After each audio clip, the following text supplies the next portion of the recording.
Welcome back to another episode of BR Wars. Today we are with Coach Raf, and we're going to talk about tips about strength and conditioning. Thank you. Thank you so much, Tommaso. Thank you so much. A pleasure to be here. Raf, you joined BR less than 1 year ago, and your focus is not only the strength and conditioning, but also the kids. But today we're going to talk about the common mistakes that you see when athletes are approaching the gym.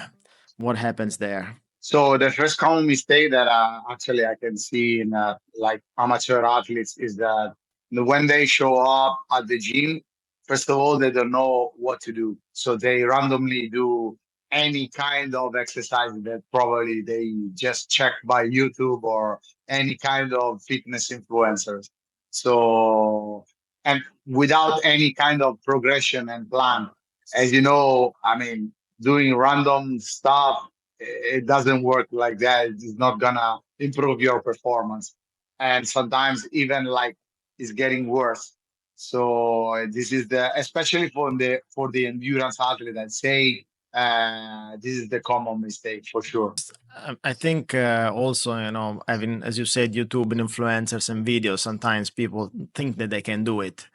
But the body awareness there, like we spoke so many times in the previous episode, is not there yet. You don't know what exactly you're doing. So I believe also you have seen many beginners showing up at the gym with a program, not knowing what they're doing and injuring themselves. What is the common injury that you find out? So yeah, the first common injury is about shoulder, because most of the athletes, not just the endurance athletes, but 90% of the people that they show up at the gym, they have the wrong body mechanics. So whenever, especially they're doing push and pull movements with the not the right body mechanics, probably the common mistake and the common injury is to injure your rotator cuff and scapulas and traps. Been there. Yeah. Been So yeah, and this is the common one, but not just for the endurance athlete. I mean, I'd say for everybody, because the thing is, most of the people that I follow, that I'm following now, they have also the wrong posture. So as you can see, that like the close posture, because our life is moving forward. So our anterior chain is always more active and strong than the posterior chain. So whenever you are, especially pushing in overhead, whatever it is, even a small weight, the shoulder is not moving with the right body mechanics, so you're gonna get injured. More and more, we talk about the importance of strength and conditioning for triathletes and endurance athletes. Before, it was less stress, but nowadays you see so many articles on Training Peaks. Every coach has, let's say, an augmentation of training through some strength and conditioning. Let's say a beginner is on his journey of triathlon. So, he can swim a little bit, he can cycle a little bit, he can run a little bit, but then we want to introduce the strength. What is the first step? What is the first thing to focus? So the first thing for an athlete that he wants to start the triathlon journey, I say, is to understand, first of all, how his body is moving while he's doing any kind of movement. So specific on triathlon, swimming, cycling, and running, we need to understand in the gym how your body is moving in that specific pattern of discipline. And what I want to say is understanding how, especially on swimming, how to move, how is moving your shoulders, your arm while you are stroking. How is the tripod connection of ankle, knees, and hip while you are cycling? Talking about stiffness during the running body mechanics. So I'd say the first step would be starting with body weight movements and being aware of how your body is connected in that kind of specific movement. Do you find athletes? I have I had few athletes like beginners that they've been doing weights in the past, and then they transition to triathlon. Do you find that they are a little bit more body aware, or do they get injured anyway because they think they can do movements much better than what is required?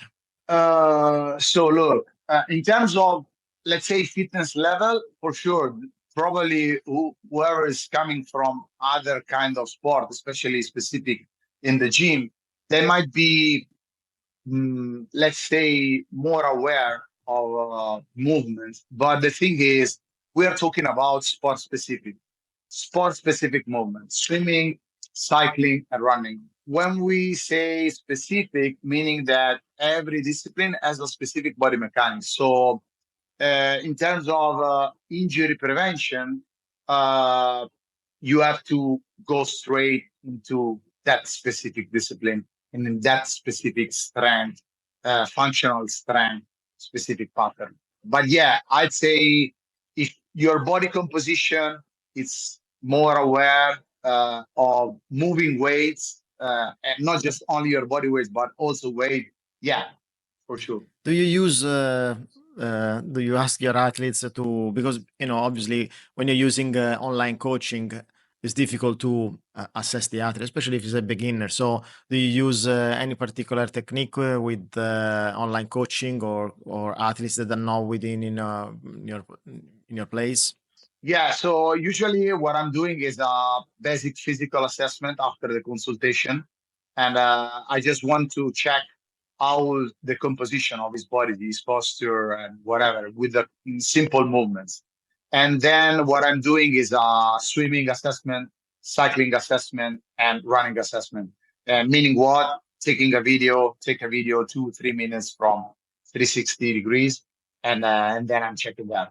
But I'd say that I have quite a experience about it. And after the physical assessment, I can define what kind of athlete is in front of me and how to move on, specific on the strength program. Yeah, These are services that BR is offering as well, with yeah, the obviously the personal training, but also group classes where specific specific exercise are targeting, as you said, the specificity of swim, bike, run, and also assessment that are the going beyond also the gym, but also like the threshold assessment. So these are all services that BR is offering. Any recommendation for a beginner that is starting his journey now with strength and conditioning? find the right coach. Okay, Yeah, good. We are find here to help. no, yeah. I mean, like my advice for everybody, to be honest, not just only for my clients, but for whoever wants to start the journey inside the gym, not just talking about triathlon strength specific, but is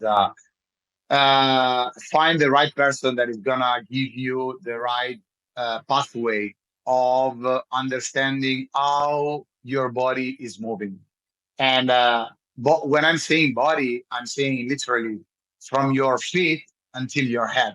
And how is your body is connected by upper body, lower body? Find the right person that is gonna give you the opportunity to assess yourself while you are doing any kind of movement inside the gym, whatever, with weight, body weight, any movement, any kind of movement. So yeah, this is my really really deep advice for everybody because if you are a beginner, if you don't know nothing about specific strength and whatever, I mean, doing mistakes, it's around the corner. So yeah, Yeah. find the right person. And another advice is ask ask your coach about what are you doing, what is the plan, why you are doing that. Try to be curious about that because this is the only way to be confident in the gym, outside the gym, whatever. Thank you very much, Rafa, for to recap. So find the right coach that is able to identify your weaknesses, is targeting your weaknesses with your specific workouts or whatever is your lifestyle that is affecting also your movements and so on. And then talk to your coach, get a good feedback, talk, try to get a feeling of what's going on with your body. Body awareness is the end game for every athlete in order to improve and to enjoy also the journey, endurance journey, triathlon journey, fitness journey. Thank you very much, Raf. Thank you very much, guys, for listening. We'll see you soon in the next episode. Bye.